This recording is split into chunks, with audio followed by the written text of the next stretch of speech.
tinawag ang mga susunod na lalaban sa tournament. At lumabas ang isang sumo wrestler na si Yoisho. Isang maskuladong baboy. Sa labas ay uuwi na sana si Haru nang mabangga ng malaking tao. Pero nagulat siya nang pulutin lang siya nito na parang papel kahit mabigat siya. Ito si Jun na dating kinalaban ni Oma. Pumasok siya sa ring at inasar si Yoisho. Kaya hindi pa nagsimula ang laban pero agad na siyang hinailan ng sumo. Aalis na sana si Yoisho pero bigla siyang nasuplex ni Sekibayashi. Pero agad din itong tumayo at na-headbutt ang pro wrestler. Pinagsasapak pa ni Yoisho si Jun at tinulak sa gilid na naibangga. Hindi kayang buhatin ni Jun si Yoisho kaya at pinagbubugbog pa siyang lalo ni Yoisho. Kunwari nahilo si Jun at final punch sana ang gagawin ni Sumo pero tumalon si Jun at dinaganan ang maskuladong taba. Saka sila harapang nagbakbakan para patunayan na mas malakas ang isa't isa. Kahit nasasaktan ay parang drug addict si Jun na sayang-saya sa pagkakasuntok. Dahil napagod na si Yoisho ay hindi na niya kayang itulak si Jun. Kaya napilitan si Yoisho na gumamit ng sipa at natamba si Jun. Muling tumayo si Jun pero nasipa ulit siya. Saka pinagsusuntok nito ang ulo ni Jun na natatalo na. Binugbog pa niya ito at sinipa kaya nabalian ng buto si Jun. Ngunit napapangiti pa rin si Jun at saka na headlock niya ang sumo. Kinantsawan ni Jun si Yoisho dahil peking sumo daw ito at mixed martial arts ang mas gusto. Kaya naasar ito na umatake pero tinapon siya ni Jun. Muling tumayo si Yoisho at umasta ng sumo attack. At gamit ang bilis nito ay binangga ng buong lakas si Jun na naitapon. Pero dahil sa pag-attack ay naubusan siya ng stamina. Saka nang bumangga ang ulo niya ay nasaktan ang utak niya dahil sa impact. Muling tumayo si Jun at binuhat si Yoisho at ginamit ang killer moves wrestling nito. At sa huli ay siya ang nanalo. Ngunit sa likod ng stage ay samuka ito ng dugo dahil sa sira ng katawan. Nakita siya ni Haru na napahanga. Nais daw nitong magbago kaya tinanggap siya ni Jun bilang apprentice niya. Binisita ni Rihito ang nakonfine na sa WADA. Sa kawalang ano-ano ay sinabi nitong ipaghihigante daw niya ito sa pamamagitan ng pagkapanalo sa laban. Naisip ni Sawada na pogi na rin ito pero sinabi niyang sira ulo. Kumain naman ng magkasama sina Cosmo at Adam at naaasar pa rin si Adam dahil tinalo siya ni Cosmo. Pero saka na lang daw sila maglaban ulit. Biglang sumakit ang tagiliran ni Cosmo na sinipa ni Adam kaya nagpunta ito ng clinic. Samantala ay nasa swimming pool sina Togo at Rhino. Sinabi ni Togo na papatayin daw ng babaerong mute ba si Ray na lover ni Rhino. Pero dinaykit-dikit ni Rhino ang asset nito sa naasiwang Togo. Sa pagtulog ni Oma at nagsasanay din siya sa kanyang utak. Ini-imagine niya yung mga galaw ng mga nakitang fighters tulad ni Moob na umatake at sinipa lang niya. Lumabas din si Adam na kinalaban niya at dahil malakas ang pagsuntok nito ay ginamit niya ang sariling lakas ng kalaban para masuntok ito ng malakas. Bigla ding lumabas ang master niyang si Nico na pinagtawanan siya. Mas kilala daw ni Nico ang ugali ni Oma kaya hindi siya tulad ng iba. Nagbanggaan sila gamit ang parehong fighting style pero naitapon lang si Oma. Saka pa siya nilak ni Nico ng ilang fighting technique na tinuro na nito sa kanya noong bata pa siya. At walang laban si Oma. Kaya ginamit ni Oma ang version nitong parang piston na umatake. Pero nasuntok pa rin ito at natuhad siya ni Nico. Sinakal ni Nico si Oma at sinabing huwag siyang masyadong magdepende sa kanyang kakaibang version dahil epektibo lang daw ito sa mas mahina sa kanya pero useless sa mga mas malakas na kalaban. Sumigaw si Oma na kung effective sana ang fighting style ni Nico ay hindi siya namatay. Kaya siya nagising pero nagulat ang mga kasama. Biglang nagdugo ang ilong ni Oma kaya nagpaalam itong magbanyo. Masayang naglalakad sina Carla at Elena na naging magkaibigan at pupuntahan daw nila si Oma. Pero nabangga nila ang baklang Setsuna na hindi daw naramdaman ni Carla. Sa isip ni Setsuna ay sa kanya lang daw si Oma. Mga bakla talaga galit sa karibal na babae. Excited naman ang susunod na lalaban na si Sopaeng. Pero hindi niya alam na setup lang pala ang match niyang iyon. Nag-uusap ang chairman ng dalawang maglalaban at pareho silang kinokontrol ni Katsumasa para mapanatili daw ang stamina ng isa nitong fighter. Lumabas ang isa pang player na si Karo na inutusang magpatalo sa laban. Ang dahilan naman ni So para manalo ay para malabanan nito ang isa pang fighter na si Kaulan na tumalo sa kanya. Hindi daw martial artist si Karo dahil fisherman lang siya na nilalabanan ang mga malalaking predator sa dagat. Sinuntok niya si So na tumilapon pero nakatayo pa. Mabilis na umatake si So at pinagsusuntok at sipa si Karo. Dahil sa palaging nasasaktan ang katawan nito dahil sa pakikipaglaban ay naging matibay na ito sa pagtagal ng panahon. Mas mabilis umilag at sumuntok si So kaya napaluhod si Karo. Ngunit nakailag ang matanda ng sipain siya ni So. Saka naka-reach up nito ang leeg ni So at na-uppercut si So. Ngunit nasira ang kamay ni Karo dahil sa tigas ng ulo ni So. Minamaso daw ang ulo ni So kaya ito matigas. Inayos ulit ni Karo ang kamay at muli silang nagsuntukan. Nasipa ni So ang tuhod ni Karo na napaluhod kaya nasipa ulit ang ulo niya. Ngunit nagawa pa nitong makasuntok sa kakaibang ayos na iyon. Dahil sa pagkakasipa sa ulo ay naalag ang utak ni Karo. Sa kabigla itong nagtumbling na sinipa ang ulo ni So. Muli silang nagsalpukan at sa gitna ay niyakap ni Karo si So gamit ang bear hug, pero siniko ni So ang leeg niya kaya nabali ang kanyang spinal. Habang nawawalan ng malay ay naalala ni Haru ang natanggap nitong USB drive tungkol sa plano ni Katsumasa na pagsira sa kanilang negosyo kapag hindi siya nagpatalo. Pagkatapos ng laban ay inutusan ng chairman ni So ang chairman ni Karo na tumakbo para hindi patayin ni Katsumasa. Nag-uusap sina Yamashita at Setsuna kasama ng babaeng manager nito nang biglang magpakita ang dalawang mascot. Kaya niyakap-yakap ito ng babae na nagpapantasya. Pero biglang naghubad ng damit ang mascot na daga na maskuladong fighter pala. Nag-uusap naman ang dating lovers na sina Shian at Hetsumi at inaalala ang pag-date nila noon sa Disneyland. Pero na-distract sila sa dumaan na maskuladong mascot. Tinawag ito sa arena at ipinakilalang si Masami. Sinipa nito ang maskara at naipakita ang umiiyak na mukha. Ito daw ang pangatlong leader ng motorcyclist gang doon. Hindi pa na-introduce pero biglang pumasok sa arena si Ray dahil ayaw daw paghintayin ang lover na si Rhino. Ipinakita ang training ni Ray na mas mabilis pa daw siya sa lightning at isa siyang assassin. Nagharap sila ni Masami at sa isang iglap ay bagsak agad ang hindi nakalaban na mascot. Sa likod ng stage ay nanghina siya dahil alam niyang ang Disneyland ay kukunin din ni Katsumasa. Pero pinalakas siya ng kasamang babae para huwag sumuko sa laban. Ang susunod na match ay sa pagitan ng dalawang bakla. Maglalaban si Ren, Nick Ado at Setsuna. Nasabi tuloy ng Big Black Cocky na dama-dami daw ang mukhang babae na lalaki. Confident daw si Nick Ado na matatalo si Setsuna dahil nag-research ito ng fighting style ng bakla. Mabilis umatake si Nick Ado at nasugatan ang mukha ni Setsuna. At nagsaya ito dahil mas mabilis daw siya. Pero biglang gumanti si Setsuna at nasira ang kaliwang balikat ni Nick Ado. Dahil nasira ang braso ay ginamit ni Nick Ado ang secret technique nito kaya naghanda ng kakaibang stance nito. Umatake si Setsuna na naglaho pero ginamit ni Nick Ado ang may oras yun pa nitong technique. Nagbulong ito kay Setsuna na na-hypnotize at sa kanya ito sinuntok ng malakas sa dibdib. Kaya tumilapon si Setsuna pero muling bumangon. Akala ni Nick Ado kung perfect ang pag-atake niya, pero bigla siyang samuka ng dugo. Nazabayan pala siya ni Setsuna at nasaktan sa dibdib. Bigla daw nagbago ang aura ni Setsuna, pero buong tapang pa rin na umatake ni Nick Ado. Pero madali lang itong nabasa ni Setsuna. Sumuntok-suntok pa si Nick Ado pero pinabagsak lang siya ni Setsuna. Muli itong tumayo na nagtumblang paatras pero nasa likod na niya agad si Setsuna. Saka hinawakan lang nito ang dibdib ng Sasuko sanang Nick Ado. Pero hindi ito pinatawad ng mas mahaba ang buhok na bakla. At siya ang nanalo sa beauty contest nila. Nag-flying kiss pa si Setsuna sa bida na hindi rin makapaghintay na malabanan ito. Ang sumunod na match ay sa pagitan ni Rihito at Kuroki. Tulad ng dati ay mayabang pa rin si Rihito na sanisigawan ang kalaban. Kaya sinabi ng matanda na bata pa ito at agresibo. Pag-umpisa ng laban ay naunang sumugod si Rihito pero 3 beses lang siyang pinatamba ni Kuroki. Hindi sinuntok ni Kuroki si Rihito dahil sayang daw ang lakas niya sa mahihina. Sinapak ni Kuroki si Rihito pero na-slice ni Rihito ang dibdib ng kalaban. Umatake ulit si Rihito pero madali lang siyang natamba at napaatras ng karate. Was-iwas si Rihito ng matalim nitong daliri at walang hirap itong naiiwasan ni Kuroki. Kaya gumamit na rin ng sipa si Rihito. Naiinis siya dahil palagi siyang minamaliit ng mga kalaban. Binalak niya ulit maslice si Kuroki, pero matalim din ang daliri ni Kuroki at tinusok ang dibdib at kamay ni Rihito. Kaya bagsak na duguan si Rihito na nasipa pa. Ngunit pilit pa ring tumatayo si Rihito kaya sinabi ni Kuroki na gagamitin nito ang buong lakas. Kitang-kita lahat ni Rihito ang paggalaw ni Kuroki at maging ng mga audience kaya sinubukan niyang sabayan si Kuroki. Ngunit nagising na lang siya sa isang kwarto dahil natalo na siya. Kinausap siya ni Naoya na sinabing natalo siya sa laban. At nais din daw nitong umatras kung maari dahil lalabanan niya ang Fang of Metsudo. Kunwari sinabi ni Rihito na ayos lang sa kanya na natalo at lalabas daw siya para mag-chicks. Pero sa labas ay naalala niya ang pangako kay Sawada na napako. Nang minaliit siya ni Ryan. At naalala din niya noong bagsak siya sa suntok ni Kuroki, kaya naiyak ito dahil sa pagkatalo. Ang susunod na lalaban ay si Hatsumi.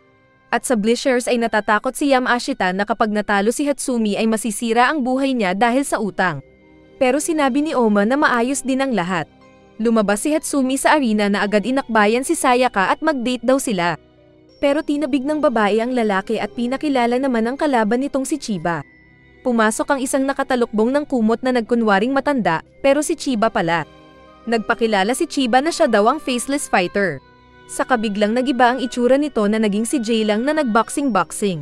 Saka biglang naging si Naoya, kaya nagulat ang mga manood. Isa daw siyang impersonator sa underworld para sa mga scam. Na-master daw nito ang mga fighting styles ng mga kasali sa Kengan Ashura na lumaban na. Ngunit ang totoo ay hindi niya kayang gayahin ang lakas ng mga tunay na may-ari ng skill. Dahil dito ay naging seryoso si Hatsumi na gamitin ang tunay na lakas nito.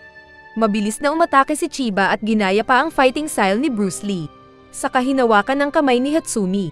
Pero ginamit ni Hatsumi ang galing sa Aikido at napaluhod si Chiba. Saka sinuntok sa mukha ng 3 beses at bagsak ang artista. Dito daw siya nagkamali dahil Aikido ang lakas ni Hatsumi. Ang sumunod na laban ay sa pagitan ni Hajime at Bando. Ang tunay na layunin ni Hajime sa pagsali sa Kengan Tournament ay para patayin si Bando. Si Bando ay dating inmate na maraming beses nang sinubukang bitayin pero hindi namamatay. Nilapitan ni Bando ang doktor at binalakterisin ang ulo. Pero mabilis na umilag ang doktor at inatake ng tusok-tusok ang katawan ni Bando. Vital points daw ang tinutusok ni Hajime para sana manghina ang kalaban nito. Ngunit dahil sa mga muscles ni Bando ay walang epekto ang tusok-tusok ni Hajime. Kaya tinusok ni Hajime ang spinal sa likod ng leeg ni Bando. Pero ang mga daliri Hajime ang naputol na nagdugo. Pero nakangiti pa rin ang doktor at pinaliwanag nitong inipit ng ulo at likod ni Bando ang kanyang daliri kaya ito naputol. Kaya ipinakita ni Bando ang kakayahan nitong bali-baliin ang katawan na parang multo. Kaya ang mga announcer ang parang nasaktan maging si Jerry na macho. Lumapit si Bando na hahawakan sana si Hajime pero nasugat ang kamay nito. Lumabas ang matalim na espada sa katawan ni Hajime dahil sa operation na ginawa nito sa katawan. Umilag-ilag si Bando sa kasinuntok ng malakas si Hajime na napasukan ng dugo. Pero wala nang pakiramdam sa sakit ang doktor dahil din sa operation na ginawa sa sarili. Matatalo lang daw ito kapag patay na. Sinipa ni Hajime si Bando na napa-atres. Sa kabuong lakas na sinaksak ni Hajime si Bando na patawa-tawa pa. Pero binali ni Bando ang leeg ni Hajime na parang manok at agad namatay. Kung hindi lang daw iniwas ni Bando ang kanyang spinal cord ay siya na sana ang namatay. Dahil sa pagkamatay ni Hajime ay naiyak ang nurse niya. Pero dumating ang boss nila na inayos ang leeg ni Hajime na biglang nabuhay. Kaya nagulat ang mga babae. Sinabi ng doktor sa boss na nagawa nito ang misyon. May na-inject na virus si Hajime sa sariling dugo na nang-infect sa mga sugat ni Bando. Naalala ni Bando ang sinabi ni Hajime na hindi manalo o matalo ang nais niya. At alam ni Bando na nagtagumpay ang doktor sa nais pagpatay sa kanya. Kung alam lang daw ni Bando ang virus ay madali siyang makakagawa ng antivirus. Pero wala na siyang oras at natamba na siya at namatay. Sumunod na maglalaban sina Kaneda at Jay Lang. Si Jay Lang daw ang pinakamalakas na bodyguard ng isang hari sa Thailand. At pinayagan niya itong sumali sa Kengan Ashura. Samantalang si Kaneda naman ay mahina noong bata na kinailangan pang maopera ng 4 na beses para mabuhay. Sa isip ni Jay Lang ay ordinaryo lang ang tournament na iyon at maging ang kaharap nitong kalaban. Sa isip naman ni Kaneda ay sinasabi ng instinct nito na tumakbo. Pero nauna siyang umabante, kaso ay sinuntok siya ng mabilis ni Jay Lang. Napansin din ni Jay Lang ang paggalaw ni Kaneda na sinubukan siyang hulihin. Sinubukan pang lapitan ni Kaneda ang boxer pero madali lang siyang pinagbubugbog. Nabiktima pa siya ng fake kaya siya nasuntok. Pumatid siya pero nasuntok sa ulo at tiyan. Naiinis si Himuro dahil natatalo si Kaneda. Ngunit nahuli ni Kaneda ang kamay ni Jay Lang at may laksa na ito sa lupa. Pero nakasuntok pa rin ang boxer kahit nakahiga. Muling natama ng panga ni Kaneda kaya siya nanghina. At nang sinuntok ang tiyan niya ay bumagsak si Kaneda. Tumayo si Kaneda at sinabing fan daw siya ni Jay Lang noon pa. Saka humingi si Kaneda na seryosohin daw siya ni Jay Lang. Nainis ang isa pang fan na si So at sinigaw na patayin na daw ni Jay Lang ang kalaban. Muling nagposisyon ng laban si Jay Lang kaya na-excite si Kaneda dahil magagamit nito ang galing sa prediction. Full power na sumuntok si Jay Lang na nagawang maiwasan ni Kaneda dahil sa talent nito. Pero sa huli ay nasuntok pa rin siya ni Jay Lang sa lupa at nawalan ng malay. Sinubukan daw ni Himuro na pigilan si Kaneda sa laban, pero confident daw kasi ang lalaki kaya pinabayaan na niya ito. Nabugbog man ito pero napabilib si Himuro sa tapang ni Kaneda. Ang susunod na maglalaban ay sina Agito at Naoya. Sinabi ni Takeshi kay Naoya na huwag niyang isiping tao si Agito. Kaya nasabi na lang ni Naoya na papatayin niya ang monster. Nakita ng ibang mga fighters ang aura ni Naoya na talagang malakas ito. Pero natigil ang lahat nang ma-introduce si Agito. Nag-joke si Naoya na katulad daw ni Agito ang last boss sa mga larong computer games. Pero seryoso ang mukha ni Agito.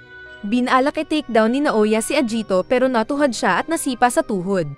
Nakatanggap pa siya ng maraming suntok sa katawan pero nagawa niyang masuntok ang mukha ni Agito at matamba ito sa lupa. Wrestling at grappling daw ang lakas ni Naoya. Pero magaling din si Agito na nilalabanan ng grappling si Naoya.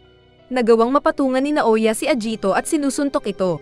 Pero nagtataka siya na magka-level naman sila ng galing sa grappling pero nagpapaubaya si Agito at hindi gumaganti. Saka tinapon lang ni Fang si Naoya gamit lang ang lakas ng likod. Sinabi ni Fang na alam na niya ang galaw ni Naoya. Pero nang sumugod si Naoya ay nasuntok nito si Fang at masaplex pa. Natuhad pa ni Naoya at suntok si Fang. Saka nai-judo, naihagis sa lupa at na-soccer kick pa si Fang. Muling tumayo si Fang na nakangiti na parang nakasinghot ng pepe. Naisip ni Naoya na may kakayahan si Fang na ma-distribute ang sakit sa katawan.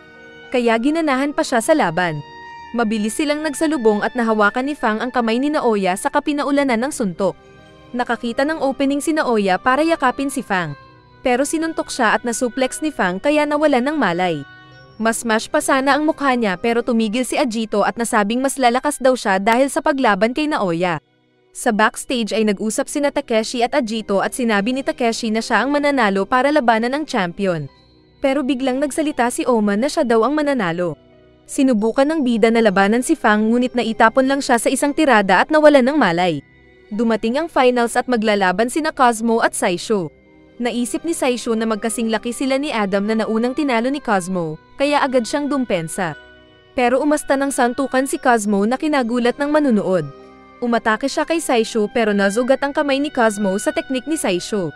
Sa mas malayo ay na-analyze na daw ni Hiyama ang paggalaw ni Cosmo kaya nagiba ng fighting stance si Saisho. Nagawang masuntok ni Saisho si Cosmo na nasaktan. Pero mas na-excite si Cosmo. Kaso ay nasuntok ang mukha ni Cosmo na nagdugo. Sinabi ni Hiyama na talunin na agad ni Saisho ang kalaban kaya sumuntok ito ng death blow. Pero napangiti ang Choke King at ginawang pamunas ng puwet ang kamay ni Saisho. Nagagalit si Saisho dahil late ang signal ni Hiyama at panalo na sana sila. Pero hindi niya alam na nahuli pala si Hiyama ng mga kasama ni Cosmo. Binugbog nila ang mga bodyguard ni Hiyama at sinabi sa babae na sabihin kay Saisho na sumuko. Sa laban ay nagawa pa ni Cosmo na masakal si Saisho. Ngunit sinabi ni Saisho sa babae na umalis na siya sa buhay niya. Sa kagamit lang ang grip ay nagdugo ang kamay ni Cosmo. Umatras siya pero nahuli siya ni Saisho sa kakinagat ang legs ni Cosmo. Sinabi ni Hiyama na dahil sa paglaban ni Saisho sa mga killers ay naging killer na rin siya. At napipigilan lang ito dahil sa pag-utos ni Hiyama sa kanya. Kinain ni Saisho ang chicken legs si Cosmo. Dahil sa nakakatakot na aura ni Saisho ay hindi mapigilan ni Cosmo ang panginginig ng katawan. Nahuli ni Saisho si Cosmo at nilak sa lupa sa katinapalan ng bibig nito. Gamit ang hinlalaki ay nilike ni Saisho ang isang tadyang ni Cosmo na nahilo dahil sa sakit. Pero ayaw daw ni Saisho na matulog ito kaya sinuntok niya at nagising. Saka muling binali ang isang tadyang ng kawawang Cosmo. Hindi rin pwedeng basta itigil ng ref dahil malaking pera nang nakataya sa mga laban. Sinabi ni Adam na sumuko na si Hiyama pero sinabi nitong wala na siyang magagawa kapag manyak na si Saisho. Kinakarne ni Saisho si Cosmo nang maalala ng bata ang master. Kaya muli itong lumakas na muntik dakmain ang itlog ni Saisho na napa-atres. Mabilis na umatake si Cosmo sa mas malaking manyak at nag-combo pero nasipa ang tagiliran nito. Ganun pa man ay nasabi ni Cosmo na gustong-gusto niyang manalo. Saka pinagsusuntok ulit si Saisho. Nahuli ni Saisho ang leeg ni Cosmo pero nasipa ang mata ni Saisho. Saka sinakal ni Cosmo ang leeg ni Saisho. Nakalak pati ang mga kamay ni Saisho kaya inuntog-untog niya sa pader si Cosmo. Saka pa ito tumalon at inipit ang bata na nawalan ng malay. Susuntukin ulit sana ni Saisho ang ulo ni Cosmo pero muli siyang hinuli ni Cosmo at sinakal sa leeg. Nagawa pang makasuntok ni Saisho at mabali ang mga tadyang ni Cosmo. Pero hindi bumitiw ang grappler hanggang mawalan ng malay si Saisho. Habang nag-iisip si Yamashita sa labas ay dumating si Oma para damayan siya. At sinabing siya ang mananalo. Biglang dumating mga Ker-killers at sinabi kay Yamashita na ang anak nitong si Kenzo ang tunay na boss ng Undermount Incorporation. Kaso ay ayaw ni Eryo ang paraan nito ng pagmanipulate sa Kerr. At dahil wala daw sa kontrata nila ang pangalan ni Kenzo bilang kanilang employer ay pwede nila itong patayin. Kaya hinamon ni Eryo si Yamashita na kung mananalo si Oma ay hindi nila papatayin ang anak nitong si Kenzo. Ngunit kung matatalo ay tigok si Kenzo. Naalala ni Yamashita ang anak noong bata na mahilig magbasa ng mga bagay na hindi maintindihan ni Yamashita. Ngunit nang lumaki ito ay nakita niyang nag-eksperimento si Kenzo sa paggawa ng human brain gamit ang utak ng mga daga. Kaya naisip niyang halimaw ang anak at pinabayaan ito dahil sa takot. Kaya bago pa ng laban ni Oma at Ryan ay nagmakaawa si Yamashita na talunan ni Oma ang kalaban. Nagsisimula ang laban ni Oma at Ryan, samantalang sa bahay ni Kenzo ay maraming tao sa labas na pinapaalis ng mga pulis. Pero mga kasama din pala ng Kerr family ang mga pulis at patuloy pa rin sa pagbantay sina Fuso. Saka nagpasabog sila ng bomba sa bahay ni Kenzo. Ngunit mayroon ng protective barrier ang kwarto ni Kenzo kaya ligtas pa rin ito. Natatakot siya pero hindi niya sinasagot ang tawag ni Yamashita. Sa laban ni Oma at Ryan ay agad na naging halimaw si Ryan at umatak. Pero sinuntok at sipa lang ito ni Oma ng mabilis kaya hindi nakaporma. Nahuli ni Ryan ang kamay ni Oma pero sinipa niya ang itlog at binalibag si Ryan. Saka binugbog pa nito si Ryan na naitatapon at napapa-atres. Pero sa isang suntok lang ni Ryan ay nabaliktad si Oma. Sinabi ni Keitahara sa boss ng Thailand na ang lakas ng mga Kerr family ay nasa kanilang dugo dahil sa selective breeding. Nagyabang si Ryan na walang silbi sa kanya ang mga teknik ni Oma at ang nais nito ay ang kakaibang version ni Oma. Sinuntok ulit ni Oma si Ryan pero nahuli nito ang kamay ni Oma. Saka binugbog ang bida. Hinuli nito ang ulo ni Oma saka pinag-uuntog ang bida sa lupa na parang pamunas. Sinuntok ni Ryan si Oma na naitapon, kaya nasabi ni Oma na walang silbi ang fighting style ni Nico dahil natatalo siya gamit ito. Kaya bigla ulit siyang nakipagkontrata sa Diablo na lumakas kapalit ng buhay niya. Huwag tutularan ito. Natuwa naman si Ryan pero nasuntok ito agad sa tiyan. Nasuntok-suntok pa si Ryan pero nakabawi pa rin ito. Nagsusuntukan sila at nang natatalo si Ryan na napapaatras ay ginamit din nito ang kapangyarihan ng Kerr family. Nakita ni Yamashita na nagbago din ang mata ni Oma na parang naging Kerr. Nagkasalubong sila ni Ryan at parehong nagmanyakan at nagsuntukan. Nilapitan ni Hajime si Yamashita at sinabing ang source ng lakas ni Oma ay sa kanyang puso. Para daw itong machine na nagpapump ng lakas kay Oma, pero kapag nasobrahan ito ay malaking sira ang dulot sa katawan niya. Patuloy sa paglalaban ang dalawang naging pangit at masaya daw si Ryan dahil tumatagal ang kalaban niyang pangit. Nagtanong si Hajime kung hahayaan ni Yamashita na mamatay si Oma, pero paglingon niya ay wala na ang matanda. Tinatawagan pala nito si Kenzo na nahuli na ng mga pulis na Kerr. Nagpatuloy sa santukan ang mga pangit at nakikita na daw ni Oma ang mga galaw ni Ryan sabay siko dito. Ngunit nasuntok ng malakas ang tiyan niya at feeling niya ay bumibigat ang kanyang katawan. Pagbalik ni Yamashita sa laban ay nakita niyang bagsak na si Oma. Dahil sa pagbagsak ni Oma ay napasigaw ni Setsuna na tumayo ito. Tatapusin na sana ng ref ang laban pero pinigilan ito ni Ryan. Nagmakaawa naman si Yamashita na tumayo si Oma at lumaban. Habang bagsak ay nakausap ulit ni Oma si Nico na master nito. Sinabi nitong dapat kasi ay hindi siya nanghihingi ng lakas mula sa iba, kundi ay lumakas sa sarili base sa kanyang mga pinagdaanang pagsubok at base sa kanyang sariling inner tactics. Narinig ni Oma ang iyak ni Yamashita kaya muli itong tumayo. Kaya nagsigawan ang mga tao. Mabilis na umatake si Ryan ng suntok pero ginamit ni Oma ang tinuro sa kanya ni Nico. Siniko niya ito at sinuntok. Saka sinakal, pero dahil sa lakas ni Ryan ay siya ang naitapon. Pero nagawa ulit niyang makasuntok ng right overhand na kina-atres ni Ryan. Pinatid niya ang kalaban, inupuan saka na arm lock. Muling narinig ni Oma ang konsensya ni Nico na nagsabing bahala na si Oma sa pagpapatuloy ng Nico fighting style nito. Nagsuntukan pa sila ni Ryan at pareho silang napapagod. Pero sinasabi ni Yamashita na huwag paloko si Oma dahil maging si Ryan ay napapagod na rin dahil sa mga tirada ng bida. Sa muli nilang salpukan ay sinuntok ni Oma ang leeg ni Ryan. Ito pala ang tina-target niya sa lahat ng pagsuntok niya kanina. At sa split second na nahilo si Ryan ay nagawa niya itong mahayla at masmash sa lupa. Pinatungan niya ito sa kamaingay na pinagsusuntok. Pero pinigilan siya ng referee dahil walang malay na pala si Ryan. At nanalo si Oma. Kaso ay nanghihina siyang naglakad papunta sa backstage dahil sa dami ng natamong sira sa katawan. Ilan sa mga malalakas na fighters ang nakakaunawa na si Oma ang nag-iisang nakakuha ng Nico fighting style ng kanyang master. Pero nagagalit si Setsuna dahil dapat daw ay brutal si Oma sa pagsira sa mga kalaban niya. Nagpunta si Yamashita sa kinaroroonan ni Eryo at sinabing galit siya sa ginawa ng mga Kerr sa anak. Pero humingi siya ng tawad sa matandang Kerr dahil sa ginawa ng anak. Pero nagyabang si Eryo at sinabing pwede niyang patayin pati si Yamashita. Ngunit sinabi ni Yamashita na kapag basta-basta na lang pumatay si Eryo ay masisira ang reputasyon nito. Sa kanilabas ni Yamashita ang naka-record nilang usapan na diretso upload sa tracking system ni Nogi.